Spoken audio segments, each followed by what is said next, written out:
तो गणेश विसर्जन है, हाँ। वो महाराष्ट्र से जो लोग हैं, आजकल आपको पता है कि चारों तरफ भारत में लोग फैले हुए हैं, तो वो चीज यहाँ पे रहते हैं, पंजाब में रहते हैं आखिर, तो वो अपना जो कल्चर है वो फॉलो करते हैं। तो उसको देखा देखी में हमारे लोगों ने भी उस चीज को करना शुरू कर दिया। छठ पूजा हो गई, गणेश विसर्जन हो गया।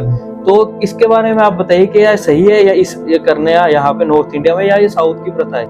महर्षि वेद व्यास जी ने जब अपने पुराण लिखे थे तो गणेश जी ने पुराण लिखे थे, वो बोलते थे और लिखते थे। तो गणेश जी को लिखते लिखते क्या हुआ कि मिट्टी जम गई, पूरे शरीर पे मिट्टी आ गई लिखते लिखते।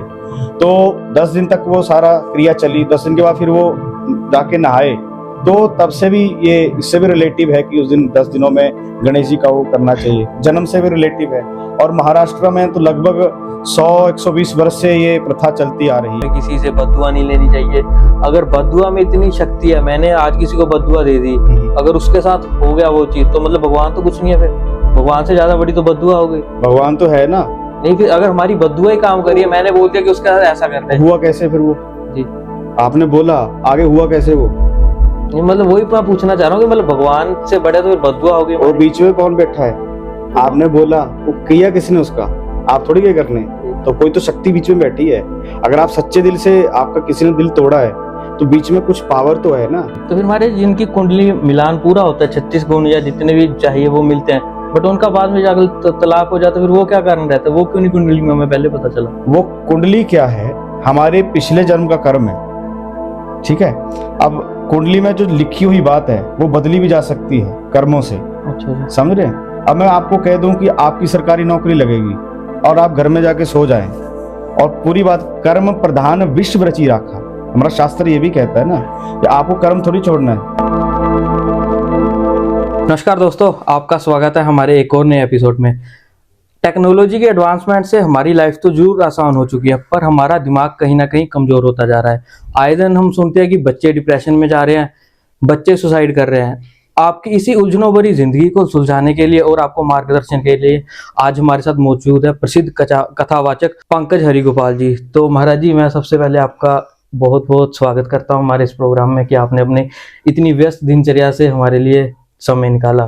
जी जी। तो महाराज जी, अगर हम बात शुरू करें आपसे, आप भी कथावाचक हो, हम भी बहुत कथाएं सुनते हैं जी। मतलब हर कथा में, भागवत कथा में 2 चीजों के ऊपर ज्यादा बल दिया जाता है जी। कि आप प्रभु का भजन ऐसे करें कि हमारा आने वाला अगला जीवन है जो सवर जाए, और दूसरी साइड बात की जाती है कि हम प्रभु का भजन करें तो जो हमारा इस जीवन मरण के बंधन से हम मुक्त हो जाए।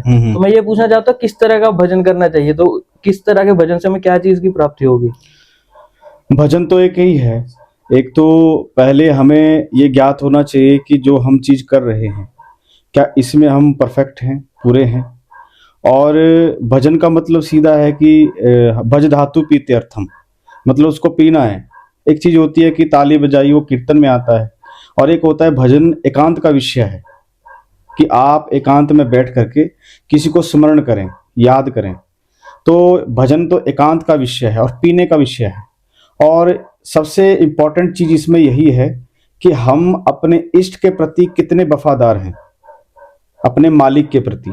जैसे एक कुत्ता अपने मालिक के प्रति पूरा वफादार होता है, चाहे कुछ भी हो जाए पर मालिक को आंच नहीं आने देता। ऐसे हमारा भी एक मालिक है। उस मालिक ने सृष्टि बनाई, सृष्टि के ऊपर हमें भेजा और हर व्यवस्था कर रहा है। तो क्यों ना हम ये सोच करके उसका कीर्तन भजन करें कि हम उसके लिए वफादार बने।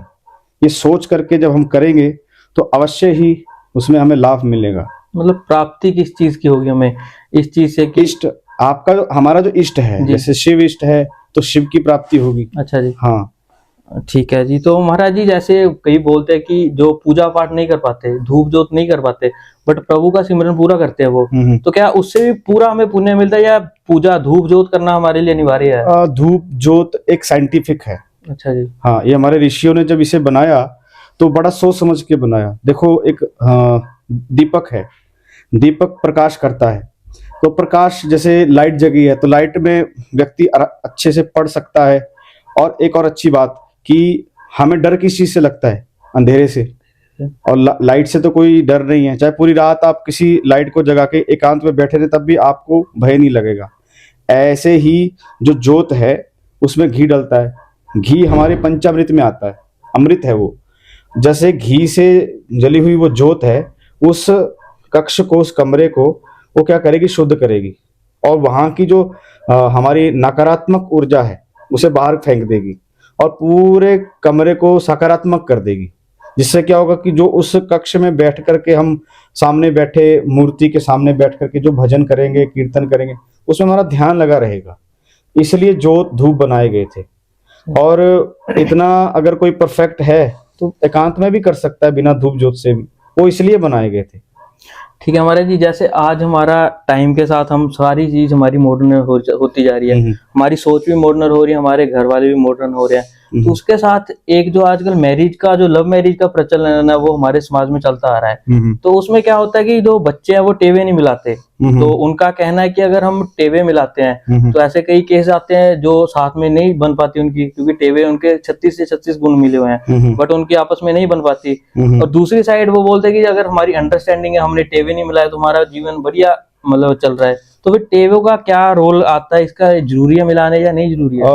कुंडली तो हमारे ज्योतिष से रिलेटिव है जी, और बहुत जरूरी है। अगर आप किसी चीज को इम्पोर्टेंस देते हैं, अगर भगवान को मानते हैं, तो आपको ज्योतिष को भी मानना होगा। और ज्योतिष हमारा इतना बड़ा विज्ञान है कि उसमें आने वाली जो परिस्थिति है, स्थिति है, वो सारी पता चल जाती है। अब कुंडली मिलान के लिए तो मैं चाहता हूँ कि उसे जरूर देखना चाहिए। तो फिर हमारे जिनकी कुंडली मिलान पूरा होता है, 36 गुण या जितने भी चाहिए वो मिलते हैं, बट उनका बाद में जाकर तलाक हो जाता है, फिर वो क्या कारण रहता है? वो क्यों नहीं कुंडली में हमें पहले पता चला? वो कुंडली क्या है, हमारे पिछले जन्म का कर्म है। ठीक है, अब कुंडली में जो लिखी हुई बात है वो बदली भी जा सकती है कर्मों से। अच्छा जी, समझ रहे हैं? अब मैं आपको कह दूं कि आपकी सरकारी नौकरी लगेगी और आप घर में जाके सो जाएं, और पूरी बात कर्म प्रधान विश्व रची राखा, हमारा शास्त्र ये भी कहता है ना कि आपको कर्म थोड़ी छोड़ना है। अब मैंने कुंडली देख के कह दिया कि आप दोनों की अच्छी बनेगी और घर जाकर के नौकरी में और कामों में पड़ गए, तो आपने कर्म तो खराब कर लिया ना। अब जो कर्म सही वाला था कुंडली में वो तो खराब कर लिया आपने। तो वो सबसे जरूरी है कि हमें अपना कर्म कैसे करना है। हम अपने कर्मों से कुंडली में खराब फल को भी अच्छा कर सकते हैं। ऐसा एक महाराज जी एक चीज और, जैसे हम कुंडली दिखाते हैं तो वो बताते हैं कि आपके आने वाला टाइम खराब है, कि आप उसके लिए ये उपाय कराए, तो वो उपाय हम कर दे उसका, तो उससे क्या होता है, वो उपाय टल जाता है या उसका प्रभाव कम होता है? प्रभाव कम होता है। अच्छा जी, होगा मतलब वो निश्चित है होना। हाँ, आपकी अगर बाजू कटेगी, देखो 3 हमारे कर्म हैं, भोग्यांश कर्म, वृद्धियांश कर्म, और एक जो भोग्यांश कर्म है वो आपको भोगना ही पड़ेगा, और जो वृद्धियांश कर्म है वो आपको उसमें वृद्धि कर देते हैं। जैसे मैंने आपको थप्पड़ मारा, फिर मेरे मन में आया कि देखो थप्पड़ मारा अच्छी बात नहीं है, फिर बाद में आपसे सॉरी फील कर लिया, तो क्या होगा, वो कर्म टल जाएगा। मैं बार बार थप्पड़ मारता रहा तो उसमें क्या वृद्धि हो जाएगी, वृद्धि होने से क्या होगा, वो कर्म बढ़ जाएगा। फिर मैं बार बार मारता रहा तो भोग्यांश में चला गया, वो आपको भोगना ही पड़ेगा। उससे क्या होता है कि आपका हाथ कटने तो फिर उंगली कटेगी। इसलिए शास्त्र कर्मों के ऊपर ज्यादा ध्यान देता है। ठीक है हमारे जी, जैसे हम हमारे घर में भी बड़े बुजुर्ग हैं, अक्सर घरों में ये बात बोली जाती है कि हमें सूर्यास्त से पहले उठना चाहिए, तो इसके पीछे कोई साइंटिफिक कारण है या कोई इसका कोई वैसे लाभ है? इससे पीछे साइंटिफिक ही कारण है। अच्छा जी। और योग भी कहता है, आयुर्वेद भी कहता है कि हमें सूर्य उदय होने से पहले उठना चाहिए, क्योंकि सूर्य सुबह सुबह की जो बाहर का वातावरण होता है बिल्कुल शुद्ध होता है। इसलिए सुबह उठ करके हमें सूर्य उदय होने से पहले उठना चाहिए। ये तो साइंटिफिक ही है। तो साइंटिफिक मतलब कोई धार्मिक सही नहीं, क्योंकि ये चीज तो अगर जिनकी नाइट ड्यूटी है या आर्मी पर्सन है उनकी नाइट बॉर्डर्स के ऊपर रात को भी करे, उनके ऊपर तो ये चीज लागू ही नहीं हो वो पाएगी। तो कर्म है ना, फिर जी, कर्म तो है ही है ना, फिर कर्म उसमें आ गया जी, तो उसमें तो फिर उसकी गलती नहीं है, वो कर्म है कर्म उसका। है ऐसा। हाँ हाँ, तो वो जानबूझ के नहीं कर रहा। ठीक है हमारे एक चीज और, जैसे आजकल के नौजवान है वो चीज नहीं मानते कि मंगलवार को बाल नहीं धोने चाहिए, हमें कपड़े नहीं धोने चाहिए, रात को नाखून नहीं काटने चाहिए। अगर हम इसके पीछे रिसर्च करें तो बहुत ज्यादा साइंटिफिक रीजंस निकल के आते हैं। तो क्या ये सब करना चाहिए? वैसे मेरा तो पर्सनली ये मानना है कि ये सब तो सब कुछ इंसान का बनाया हुआ है, सिर्फ भगवान में मानो कि भगवान है, मैंने भगवान को फील भी किया होगा। तो इसके बारे में आप बताइए कि कुछ गलत रास्ते पे जा रहे हैं हम, या हमें ये सब कुछ मानना चाहिए? देखो पहली बात यह है, हर दिन की अपनी एक एनर्जी है। प्रकृति जो है, रविवार के दिन आप चाहे देख लें, टेम्परेचर देख लें, बराबर नहीं मिलेगा कभी भी आपको, थोड़ा आगे पीछे मिलेगा। इसलिए मंगलवार का दिन जो है थोड़ा क्रूर होता है, गुस्से वाला होता है उस दिन, इसलिए वो कार्य करने के लिए कहा गया कि उस दिन ना करें तो अच्छा है। बाकी तो कोई और कारण नहीं है इसके पीछे। अच्छा जी, मतलब अपने पर मानना, मान भी सकते हाँ हैं, हाँ, नहीं है तो मानो तो गंगा माँ हूँ, नहीं तो बहता पानी। ठीक है हाँ महाराज जी, जी। हाँ जी, हाँ जी। महाराज जी, एक चीज और हमारे यहाँ पे आजकल मुद्दा बनाई जा रही है कि जो गणेश विसर्जन है, हाँ हाँ। वो महाराष्ट्र से जो लोग हैं, आजकल आपको पता है कि चारों तरफ भारत में लोग फैले हुए हैं, तो वो चीज यहाँ पे रहते हैं, पंजाब में रहते हैं आकर, तो वो अपना जो कल्चर है वो फॉलो करते हैं, तो उसको देखा देखी में हमारे लोगों ने भी उस चीज को करना शुरू कर दिया। छठ बिल्कुल। पूजा हो गई, गणेश विसर्जन हो गया, तो इसके बारे में आप बताइए कि यह सही है या ये करने यहाँ पे नॉर्थ इंडिया में, या ये साउथ की प्रथा है? ये तो साउथ की ही है, क्योंकि इसकी मान्यता साउथ में ही है। और ये 10 दिन के लिए साउथ में, महाराष्ट्र में से मनाया जाता है। जी। मैं अक्सर जाता हूँ इन दिनों में, मुंबई जाता हूँ, पर उत्तर भारत में इसकी प्रथा नहीं है। वहाँ 10 दिन के लिए गणेश आते हैं, गणेश प्रकट उत्सव को अच्छे से मनाते हैं, 10 दिन के लिए बप्पा को स्थापित करते हैं। और इसके पीछे बड़ी हमारी कथाएं हैं। महर्षि वेदव्यास जी ने जब अपने पुराण लिखे थे, तो गणेश जी ने पुराण लिखे थे, वो बोलते थे और वो लिखते थे। तो गणेश जी को लिखते लिखते क्या हुआ कि मिट्टी जम गई, पूरे शरीर पे मिट्टी आ गई लिखते लिखते। तो 10 दिन तक वो सारा क्रिया चली। 10 दिन के बाद फिर वो जाके नहाए।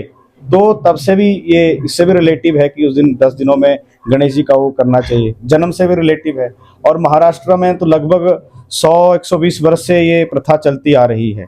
पर और हमारे उत्तर भारत में गणेश जी का विसर्जन नहीं होता। अच्छा जी। हाँ, जब भी कर्मकांड विधि से कोई पूजा होती है तो उसमें गणेश और लक्ष्मी को कहा जाता है कि आप घर में स्थापित रहें, और बाकी देवी देवताओं का विसर्जन हो जाता है। हमारे पंजाबी फैमिलीज का ये बहुत मानना है कि जब से हमारे घर में गणेश जी आ रहे हैं, तो हमारे घर की वृद्धि होती जा रही है। जो भी घर में रुका हुआ था, तो कि वो सब कुछ हमारा ठीक होना शुरू हो गया। तो फिर उनका क्या, ये सही है, उनका करना सही है या गलत है? वो फिर उनके विचारों पर निर्भर करता है, वो किस हिसाब से उसको ले रहे हैं। अच्छा जी। पर मान्यता नहीं दी जाती है, मान्यता विसर्जन की नहीं दी जाती है। ठीक है। हाँ।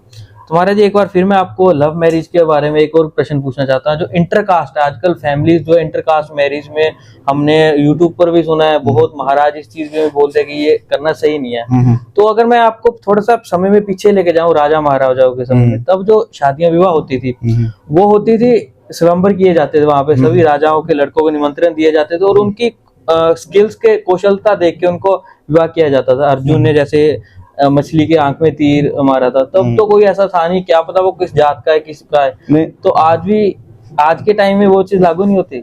देखो, आप अर्जुन नहीं बन सकते जी ना आजकल। मेरा अर्जुन का नहीं, मतलब मेरा कि शादी स्किल्स को देख के होनी चाहिए, ना कि कास्ट को। वही बता रहा हूँ मैं। आपने रावण के बारे में तो सुना होगा जी। रावण ब्राह्मण कहा जाता है रावण को, पर आपको पता है रावण के जो पिताजी थे वो ब्राह्मण थे और माँ राक्षसी थी। और आगे रावण वर्ण संकर हुए। ब्राह्मण थे, पर ब्राह्मण होते हुए भी उनकी बुद्धि राक्षस जैसी रही। यही कारण है हमारे, ये साइंटिफिक है सारा, इसमें किसी को कोई लाभ नहीं है ना कोई हानि है किसी की, सारा साइंटिफिक है। तो इसलिए ये चीजें बनाई गई ऋषियों ने। और इससे क्या है, बीमारियां ज्यादा बढ़ेंगी, क्योंकि जो कास्ट का सिस्टम है वो ब्लड से भी है थोड़ा सा। आप देखेंगे ब्राह्मणों का दिमाग अपने हिसाब का होगा, राजपूतों का अपने हिसाब का होगा। अब ऐसा ब्लड मिश्रण हो जाएगा तो कैसा बच्चा पैदा होगा, ना वो ब्राह्मणों में आएगा ना वो क्षत्रियों में आएगा। 4 वर्ण परमात्मा ने बनाए थे ना, तो बनाए थे काम के हिसाब से, तो काम, फिर वो बच्चा वर्ण संकर पैदा होगा। तो वर्ण संकर होने से ना वो माँ की बात मानेगा ना पिता की मैं मानेगा। आपकी सारी बात से सहमत हूँ। हाँ। जब हम बीमार होते हैं, हमें ब्लड की जरूरत पड़ती है, हाँ, हाँ। तब फिर क्यों नहीं ब्राह्मण या क्षत्रिय का किसी का ब्लड लिया जाता है? तब तो ए पॉजिटिव और बी पॉजिटिव देख के हम ब्लड लेते हैं। अरे आप ब्लड तो तब भी मिक्स हो रहा है हमारा। इसमें ब्लड की बात नहीं है, इसमें सिम्टम की बात है। सिम्टम जिससे बच्चा पैदा होता है, मैं उसकी बात कर रहा हूँ। जो वो जो सिम्टम है ब्राह्मण का, वो अलग है, वो नहीं किसी को बनता जी। उसमें बड़ी दिक्कत आती है, देख लेना आप किसी अच्छे अभी साइंस भी इसको रिसर्च कर रही है। तो ये ब्लड सिस्टम अलग है और जो सीरम का सिस्टम है वो अलग है। ठीक है। हाँ हाँ। तो महाराज जी, एक जैसे आजकल सोशल मीडिया का जमाना है, सभी लोग अपने अपने हिसाब से सोशल मीडिया के ऊपर काम कर रहे हैं। हाँ। तो वृंदावन में जाते हैं हम, जहाँ कहीं भी धार्मिक स्थान पे जाते हैं, तो लोगों की भीड़ बढ़ती जा रही है। हाँ। तो कोई लोग उसको दिखावा बोलता है, कोई किस तरीका से बोलता है। मतलब आप भागवत कथा में भी नारद जी ने बोला था कि, वो श्लोक तो मेरे को याद नहीं है, कि भगवान का नाम हम किसी भी तरह से ले, बट नाम लेना जरूरी है। तो आपके नजरिए से ये क्या चीज है, ये होना सही है वहाँ धार्मिक कथाओं पे, जगहों पे, वहां पे जाके, या फिर ये सब एक दिखावे के बात लिए? तो ये है कि वो आप श्लोक की बात करें, नाम संकीर्तनम यस्य सर्वपाप प्रणाशनम प्रणामोदक्षमनस्तम नमामि हरि परम, कि नाम संकीर्तन को ही सबसे ज्यादा महत्वता दी गई। अब भीड़ भड़के का क्या है, मेरे हिसाब से तीर्थों पर जाना भी चाहिए, कोई मना नहीं है, पर तीर्थों पर जाकर के जो अभद्रता होती है, वहां पर जाकर के तीर्थों पर जाके जो तीर्थों का आज अपमान हो रहा है, वो कहीं ना कहीं आज दृष्टि में सबको डालना चाहिए और नियम अनुसार ही तीर्थों पर जाना चाहिए। त्याग की भावना से पहले लोग तीर्थों पर जाते थे, कभी वापस नहीं आते थे, वहीं पर रह जाते थे, वहीं डेरा लगा लेते थे।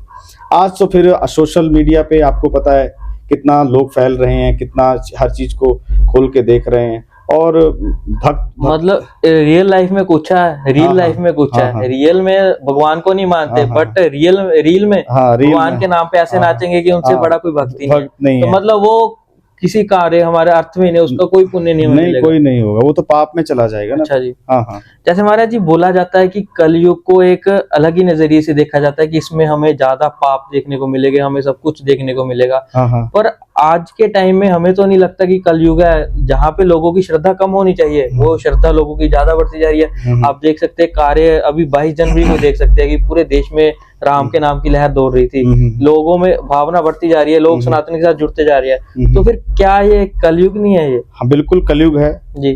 कलयुग में सबसे बड़ी महिमा है, और युगों से सबसे बड़ा कलयुग है, इसकी महिमा सबसे ज्यादा है।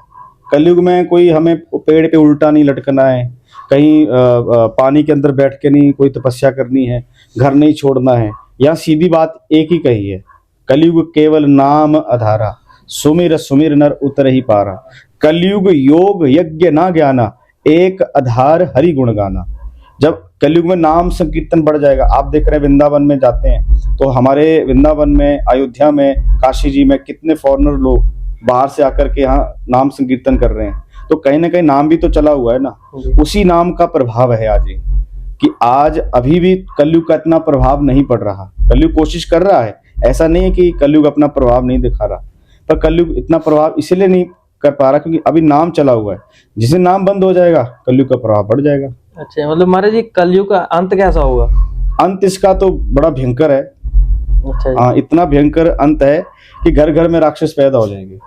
माँ बेटी बाप से बचेगी नहीं, भाई से नहीं बचेगी। आज भी ऐसा आपको न्यूज़ देखने को मिल ही जाती है कहीं ना कहीं। कलयुग का अंत तो बहुत भयंकर है।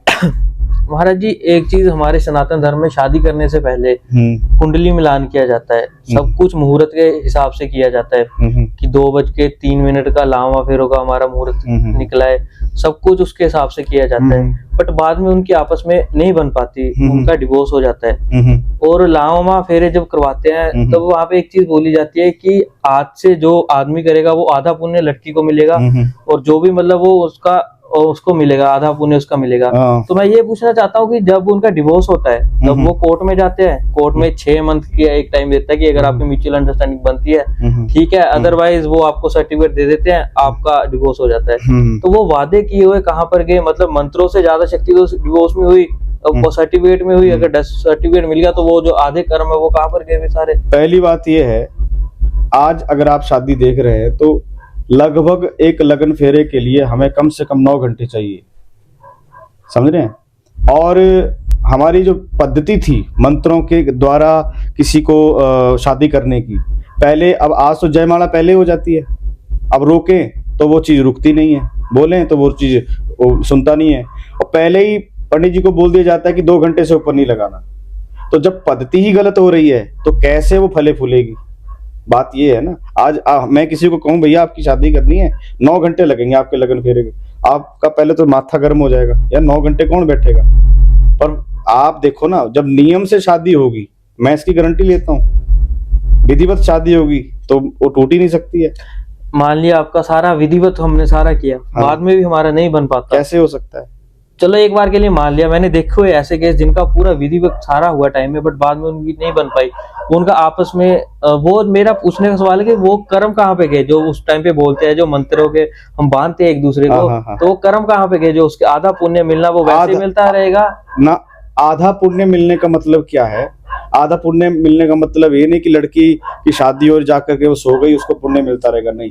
आधा पुण्य तभी मिलेगा जब वो लड़की उस घर को पूरे तरीके से एक्सेप्ट करेगी और उसको संभालेगी, तो पति जो भी पुण्य करेगा उसको मिलता रहेगा, उसको कहीं जाने की जरूरत नहीं है, तो मिलता है। अब वो सोचे कि कुछ नहीं ऐसे मिलता रहेगा, तो ऐसे नहीं होता। हाँ, अगर अभी भी सेटिस्फाइड नहीं हुआ आपके आंसर से। बिल्कुल ठीक है, मिलता रहेगा उसको। जैसे मतलब मंत्र से ज्यादा पावर तो भी डिवोर्स के सर्टिफिकेट में हुई। अगर सर्टिफिकेट हमें मिल गया तो वो कहाँ पर गया सारा कुछ? वो देखो पहले संबंध तोड़ दिया उन्होंने जी। तो मंत्रों की शक्ति तो गई ना फिर। अच्छा जी। अब बिजली लानी है आपको तो करंट भी तो चाहिए, करंट ही नहीं है उन दोनों में, एनर्जी नहीं है एक दूसरे के लिए, भाव ही नहीं है एक दूसरे के लिए। अच्छा, तो मंत्र तो काम तभी करेगा ना। अब मैंने आपसे संबंध जोड़ना है जी। तो मेरे विचार आपसे मिलने चाहिए ना, आपके विचार मेरे से मिलने चाहिए। अब वो विचार ही इन्होंने आपस में मिलाए और इसमें कमी संस्कारों की है, इसमें मंत्र क्या करेगा? मतलब हमारे धर्म में कुछ ऐसा नहीं लिखा कि मंत्र उच्चारण के साथ ही उनका डिवोर्स किया जाए, जैसे उनको जोड़ा गया था वैसे उनको अलग नहीं, ऐसा कुछ? हमारा शास्त्र कभी तोड़ता नहीं है। अच्छा जी। हमारे सनातन ने हमेशा सबको जोड़ा है, तोड़ने का कोई मंत्र ही नहीं है। वो तंत्र विद्या है, वो अलग क्रिया है। पर विवाह का आप कहें कि तोड़ने का कोई मंत्र है, नहीं ऐसा कोई मंत्र नहीं है। हमारे जी, मैं पूछना चाहता हूँ, तंत्र विद्या वगैरह कुछ काम करती है या नहीं? हाँ, जैसे लोग बोलते हैं कि हमें किसी से बददुआ नहीं लेनी चाहिए। अगर बददुआ में इतनी शक्ति है, मैंने आज किसी को बददुआ दे दी, अगर उसके साथ हो गया वो चीज, तो मतलब भगवान तो कुछ नहीं है फिर? भगवान से ज्यादा बड़ी तो बददुआ हो गई। भगवान तो है ना। नहीं, फिर अगर हमारी बददुआ ही काम करिए, मैंने बोल दिया कि उसका ऐसा कर दे, हुआ कैसे फिर वो? जी। आपने बोला, आगे हुआ कैसे वो? नहीं, मतलब वही मैं पूछना चाह रहा हूँ कि मतलब भगवान से बड़े तो फिर बददुआ हो गई। वो बीच में कौन बैठा है? आपने बोला, वो किया किसने उसका? आप थोड़ी क्या करने, तो कोई तो शक्ति बीच में बैठी है। अगर आप सच्चे दिल से, आपका किसी ने दिल तोड़ा है तो बीच में कुछ पावर तो है ना। यार मैंने उसको गलत बोला और उसके साथ हो गया, ये कैसे हो गया? अब जो शक्ति है वो दिखेगी थोड़ी हमें, वो काम करेगी ना अपना। मतलब अगर हम सही है, हाँ, हमें फिर भी कोई बददुआ दे रहा, फिर नहीं काम करेगी? नहीं, बिल्कुल नहीं करेगा। आप बिल्कुल अपने कार्य पर सिद्ध हैं और आप अपने कर्म में सिद्ध हैं। आप बिल्कुल सही श्रेष्ठ कर्म कर रहे हैं। दुनिया की कोई ताकत आपको हिला नहीं सकती। बड़े से बड़ी आपदा भी है, ग्रह भी है, नक्षत्र भी है, वो भी आपका कुछ नहीं कर सकता अगर आपका कर्म सही है। वही तो मैंने कहा ना, कर्म प्रधान विश्व रची राखा। महाराज जी, अब हम मंदिरों में जाते हैं। हाँ। हम तो मंदिरों में जाते हैं भगवान का दर्शन करने के लिए, हाँ। बट मंदिरों के आगे ताले लगे रहते हैं। तो ये पूछना चाहता हूँ, हमारे शास्त्रों में ये चीज है लिखी हुई कि मंदिर के आगे ताले लगाने हैं हमें? अगर आप छोटे से छोटे मंदिर में भी देख लो, हमें मंदिर तक पहुंचने ही नहीं दिया जाता। पीछे ताले लगे हुए हैं। अगर हम पूछते हैं तो वो बताते कि चोरी हो रही है, ये हो रहा है, तो उसको खोलना तो चाहिए ना कि इतने से इतने आप ये मंदिर खोलेगा, पर वो आगे पूरा लॉक लगा हुआ है उसके। लगभग मैं समझा नहीं, लग खुले होते हैं दर्शन कैसे? है हमारा जी, प्रसिद्ध मंदिर है हमारे आसपास भी, वहाँ पे लोग लगे हुए, पिंडी तक हम आगे पहुंच नहीं सकते। बाहर से दर्शन होते हैं, बाहर से दर्शन। हमारे ज्योतिर्लिंगों में ऐसे ही है लगभग। पहले क्या था, हर मंदिरों के अंदर सब लोग जाते थे, ठीक है। जैसे आप मान लीजिए उज्जैन में प्रथा है कि धोती डाल के सब जाएंगे, यज्ञोपवीत दला होगा, तिलक लगा होगा, चोटी रखी होगी, पहले सब रखते थे। आज की जनरेशन को देखा जाए तो ना कोई तिलक लगाता है, ना कोई यज्ञोपवीत पहनता है, ना कोई धोती पहनता है। आप पहन के जाइए ना, आपको कोई रोक ही नहीं सकता। वो तो मान लिया वहां पे है, ये चीज है कि आप जा सकते हो, बट हमारे जो गांव में मंदिर बने होते हैं, जैसे आसपास के भी मंदिर बने होते हैं, वो फिर वहां पर जाने नहीं दिया जाता है। वो फिर उनका निजी कोई मामला होगा। अच्छा, मतलब ऐसा कोई हमारे शास्त्रों में ऐसा कुछ नहीं है। हाँ ठीक है। तो महाराज जी, हमें इंस्टाग्राम पे भी हमने डाला था, तो हमें वहां पे भी कुछ लोगों ने सवाल भेजे हैं। तो उमा जी हमसे पूछ रहे हैं कि ओम नमो शिवाय होता है या ओम नमः शिवाय होता है? सही उच्चारण क्या है? ओम नमः शिवाय। ओम नमः शिवाय। हाँ, नमः के साथ बिंदी, नमः शिवाय। ठीक है जी। तो नितिन सोहोर जी हमें पूछ रहे हैं कि शुक्र ग्रह का तेज करना हो तो उसको क्या करना चाहिए, और उसका तेज होने से क्या हमें फायदा मिलता है? शुक्र जो है हमारे जीवन में सुख समृद्धि देने वाला एक ग्रह है। शुक्र सुख संपदा देता है। हमारे अंदर जो सिम्टम बनता है जिससे संसार चलता है, उसको भी शुक्र कहते हैं। अगर वो शुद्ध नहीं है तो व्यक्ति का सुख चैन सब चला जाता है। उसको ठीक करने के लिए आपको चाहिए कि इत्र लगाना चाहिए, और शंकर जी के मंदिर में आप शुक्रवार को इत्र चढ़ाएं शंकर जी को, और स्वयं इत्र लगाएं। इत्र से क्या होगा, खुशबू आएगी, और जो खुशबू फैलेगी तो देखेगा, स्वाभाविक होगा कि शुक्र का प्रभाव बढ़ेगा। पर अगर शुक्र किसी के जीवन में ज्यादा हो जाए तो फिर वो उसका जीवन में वैसे भी टेंशन दे सकता है। हमारे अगला क्वेश्चन है विनोद जी का, वो पूछ रहे हैं कि जैसे हमारे घर में किसी की डेथ हो जाती है और साथ में हमने शादी रखी होती है कि अभी उसको मतलब 1 साल के बाद जैसे बरसी की जाती है, बट शादी उससे पहले आ रही है, तो वो लोग क्या करते हैं कि 1 या 2-3 मंथ के बाद उस चीज को कर देते हैं बरसी, ताकि हमारी शादी खराब ना हो। तो क्या ये सही है ऐसा करना, या हमारे शास्त्रों के खिलाफ है ये चीज? देखो ये गलत है। अभी पीछे ही एक जगह निर्णय होना था, तो अभी हफ्ता था शादी को और पिता की उनकी डेथ होगी। अब हमारे से पूछा गया कि क्या कर रहे हैं, हमने तो साफ मना कर दिया कि पोस्टपोन कर दो, क्योंकि ये इस घर में पातक लग गया है और पातक लगने से कोई पूजा नहीं होगी, हवन नहीं होगा, तो कैसे शादी होगी। हाँ, ऐसा हो जाता है कि शादी शुरू हो गई है और शादी के बीच में अगर कोई चला जाता है, फिर क्या है कि उसका क्रियाक्रम ना करते हुए पहले जल्दी शादी करते हुए फिर क्रियाक्रम हो सकता है, और अगर पहले किसी की डेथ होती है तो शादी को पोस्टपोन करना होगा। अच्छा जी, मतलब उस चीज को नहीं करना। हाँ ठीक है महाराज जी, मेरा आखिरी सवाल है आपसे। हम सही रास्ते पे चल रहे हैं, हम सही रास्ते पे चल रहे हैं, भगवान का नाम ले रहे हैं, सभी अच्छे कार्य कर रहे हैं, हमारी जिंदगी सही होने के अलावा उलझती जा रही है, बट दूसरी साइड जो लोग कुछ गलत कार्य कर रहे हैं उनकी जिंदगी हम देखते हैं कि अच्छी चल रही है। तो कभी कभी मन झुकाव करता है कि यार हम तो सही कार्य करते हैं, लोग फिर भी हमारे मगर पड़े हुए हैं, हमें इतना कुछ बोल रहे हैं, ठीक है, तो फिर हम क्यों इस सब को छोड़ के हम भी दूसरे कार्यों पे जाए? तो क्या अब बताइए, आपके इसमें से क्या चुनना चाहिए? बहुत अच्छा प्रश्न है आपका। एक बार यही प्रश्न अर्जुन जी ने भगवान कृष्ण से किया था कि जो लोग आपकी भक्ति करते हैं, सही मार्ग पर चलते हैं, प्रभु वो लोग कष्ट में क्यों रहते हैं, और जो लोग अत्याचारी हैं, दुराचारी हैं, वो हमेशा फलते फूलते रहते हैं। तो भगवान ने एक बड़ी सुंदर बात कही। एक देखो, भगवान कहने का भाव ये था, देखो अर्जुन, जो भक्त होता है ना, मैं उसके अंदर अहम नहीं आने देता। तो समाज में छोटे छोटे लोग मैंने उसके लिए रखे हुए हैं, निंदक नेड़े राखिए, और उसकी निंदा करते रहते हैं। उससे क्या होता है कि उसके अंदर ईगो नहीं आती, अहम नहीं आता, तो उसके कहीं ना कहीं उसको ये रहता है, और वो फिर उन लोगों के लिए कि वो मेरे लिए ऐसा बोलते हैं, मैं और अच्छा करूंगा, और अच्छा करूंगा, और अच्छा करूंगा। इसलिए तुलसीदास जी ने रामायण जी में लिखा है, बंदौ संत असज्जन के चरणा, सज्जन को भी प्रणाम करें और असज्जन को भी प्रणाम कर रहे हैं। तो इसलिए, और दूसरी बात यह है कि एक और बात इससे मुझे याद आई, भगवान ने एक और बात कही कि एक प्रश्न रहता है सबका कि वो फलता फूलता है, इतना बुरा करता है, तो भगवान उसको क्यों नहीं बोलता। देखो, जब बच्चा कोई गलती करता है तो क्या माँ बैठ के देखती है? नहीं देखती, डांटती है, खूब डांटती है, पिता डांटते हैं, और वो बच्चा सुधर भी जाता है। ऐसे ही जो भगवान से प्रेम करते हैं तो भगवान उनको डांटते हैं कि गलती हो रही है, छोटी छोटी गलतियां हो रही हैं, तो इसमें सुधार करो। और प्रॉपर पूर्ण ब्रह्म केवल एक ही है, हम ब्रह्म नहीं है, पूर्ण नहीं है, तो गलतियां हमसे होती रहती हैं। और जो व्यक्ति फल फूल रहा है बुरा करके, भगवान कहते हैं इसका घड़ा भरने दो, उसको और ऊपर उठाते हैं, और ऊपर जब घड़ा बढ़ जाता है तो एंड में फूट जाता है, वो उसका अंत फिर बहुत खराब होता है। तो इन चीजों से हमें घबराना नहीं चाहिए और अपने पथ पर बिल्कुल निडर चलते रहना चाहिए। दुनिया बोलेगी, अच्छे लोग भी हैं, बुरे लोग भी हैं, सबको वंदन करो, प्रणाम करो और आगे निकलो। महाराज जी, अब बुरे कर्मों से बात याद आई मेरे को कि अब हम बुरे कर्म कर रहे हैं तो स्वर्ग और नरक की अक्सर बात की जाती है, तो क्या स्वर्ग और नरक है, या फिर हमें इसी जीवन में सब कुछ भुगत के जाना है? इसी जीवन में सब कुछ है। अच्छा जी। एक बच्चा जन्म ले रहा है, 2 बच्चे जन्म ले रहे हैं हॉस्पिटल, मानो 2 बच्चे उदाहरण से, एक बच्चा बिल्कुल आराम से जन्म ले रहा है और आराम से माँ के पास पहुंच गया।